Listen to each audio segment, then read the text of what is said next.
Hello everyone, welcome back to my channel. आज के video में हम लोग यूनिक कंस्ट्रेंट के बारे में पढ़ेंगे। यूनिक कंस्ट्रेंट होता क्या है और उसके बारे में हम लोग आज सीखेंगे। यूनिक कंस्ट्रेंट जो होता है वो हमारा डिफरेंट वैल्यू किसी कॉलम में लेता है। हमेशा वो डिफरेंट वैल्यू ही इंसर्ट करवाएगा। अगर आप कोई रिपीटेड वैल्यू इंसर्ट करने का कोशिश करेंगे तो वो एरर दिखाएगा। तो ये जो होता है ये क्यों यूज करते हैं और कहाँ यूज करेंगे, जब हम लोग डेटाबेस में टेबल क्रिएट करेंगे तो टेबल क्रिएट करना एक डेवलपर के लिए बहुत ही इंपॉर्टेंट चीज है। और इसमें बहुत सारे फंक्शंस का हम लोग यूज करते हैं, जैसे कंस्ट्रेंट का यूज करते हैं, और कहाँ यूज करना है ये आपको सोचना पड़ेगा। तो जैसे कि हम मान लेते हैं कि हम लोग एक एम्प्लॉय का टेबल बना रहे हैं। उस टेबल में हम चाहते हैं कि एम्प्लॉय का यूजर आईडी हो। तो हर एक एम्प्लॉय के लिए एक अलग यूजर आईडी होना चाहिए। हमारे अगर रिकॉर्ड में एम्प्लॉय आईडी अगर सेम रहेगा तो एक यूजर आईडी से क्या होगा, दूसरा यूजर यूज कर सकता है अगर उसका आईडी सेम है तो हम लोग क्या करते हैं, उसमें यूनिक वैल्यू को इंसर्ट करवाते हैं। तो हम देखेंगे एक को इसको इसमें एग्जांपल के तौर पे सीखने के लिए मैं यहाँ पे टेबल क्रिएट करूंगा। पहले मैं अपने टेस्ट डीबी को हम लोग डेटाबेस को यूज कर लेते हैं, जो कि यहाँ पे आ गया। अब हम जब इसको यहाँ से यहाँ तक एग्जीक्यूट करेंगे तो हमारा एम्प्लॉय टेबल क्या हो गया, बन गया।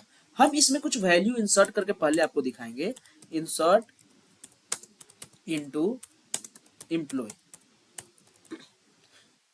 इसमें हमने आईडी आइडेंटिटी लिया है, इसीलिए मैं क्या करूंगा, यहाँ पे मैंने आइडेंटिटी यहाँ पे हम लिया है आईडी को, तो हम आईडी यहाँ लिखने की जरूरत नहीं पड़ेगी। ये हमारा क्या होगा, ये हमारा अपने आप यहाँ पे ऑटो इंक्रीमेंट होता जाएगा। मैं यहाँ पे नेम को लूंगा और यूजर आईडी को लूंगा, यूजर आईडी। अब हम इसमें क्या करेंगे, वैल्यू इंसर्ट करवाएंगे। जैसे कि मान लेते हैं हम दो वैल्यू इंसर्ट करवाएंगे। एक कोई नाम ले लेते हैं, जैसे कि मान लेते हैं मैं अपना ही नाम ले लेता हूँ, कन्हैया। और इसमें हमने यूजर आईडी ले लिया ABC123। सॉरी, ये वर्कर है तो हमारा ये क्या रहेगा, कोटेशन में रहेगा, सेमी कॉलम के अंदर।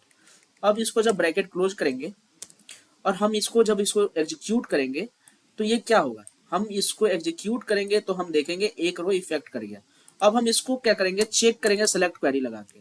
जब यहाँ पे हम सेलेक्ट स्टार फ्रॉम एम्प्लॉय लिखेंगे तो ये क्या होगा, हमारा टेबल दिखा देगा, जो कि हमारा डेटा इंसर्ट हुआ है वो टेबल दिखाएगा। तो ये एम्प्लॉय टेबल में ये जो डेटा है इस यूजर आईडी ABC123 के साथ इंसर्ट हो गया है। लेकिन अगर हम चाहें तो क्या नेम सेम रख के यूजर आईडी अलग कर सकते हैं? तो हाँ, हम कर सकते हैं, क्योंकि नेम के साथ हमने यूनिक का यूज नहीं किया है। हो सकता है कि एक एम्प्लॉय दूसरा एम्प्लॉय का नाम सेम हो, एक कंपनी में दो नाम का बंदा हो सकता है। तो मैं यहाँ पे ले लेता हूँ XYZ और यहाँ पे दे देता हूँ 213, कुछ भी ले देता हूँ।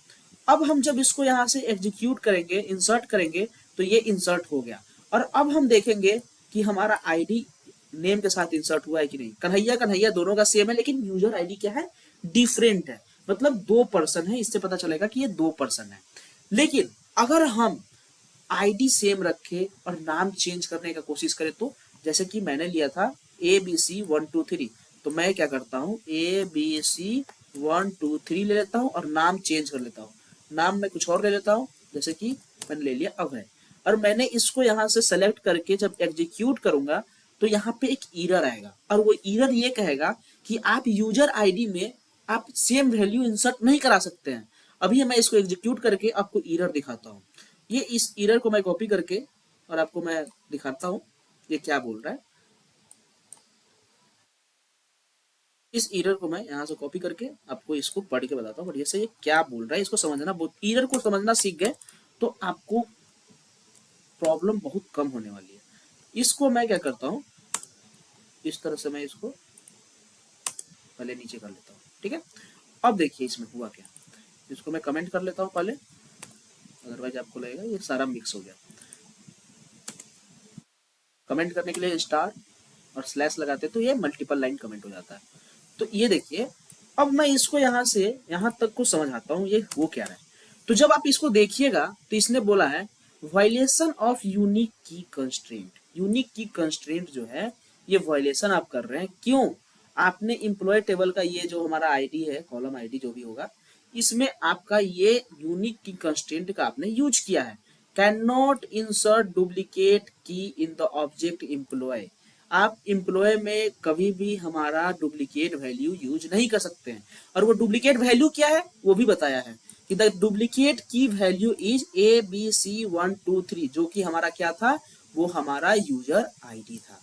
आप आईडी में डुप्लीकेट वैल्यू इंसर्ट नहीं कर सकते हैं, इसीलिए इस स्टेटमेंट को टर्मिनेट किया जाता है। टर्मिनेट मतलब उसको हम लोग नहीं एग्जीक्यूट करेंगे, वहीं पे उसको एरर दिखा के वो वहां पे बंद कर दिया।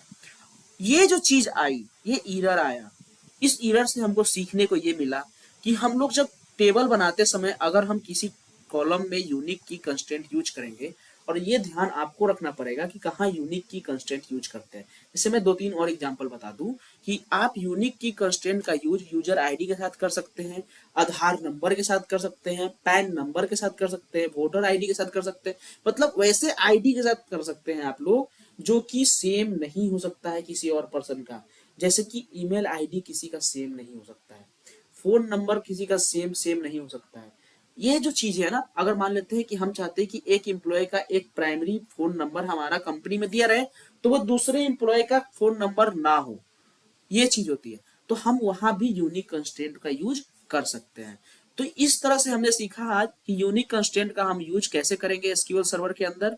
तो अगर वीडियो आपको अच्छा लगा हो तो वीडियो को लाइक कीजिएगा, हमारे चैनल को सब्सक्राइब कीजिए। इसी तरह का हम एसक्यूएल का हिंदी ट्यूटोरियल लाते रहते हैं। तो मिलते हैं न्यू वीडियो में।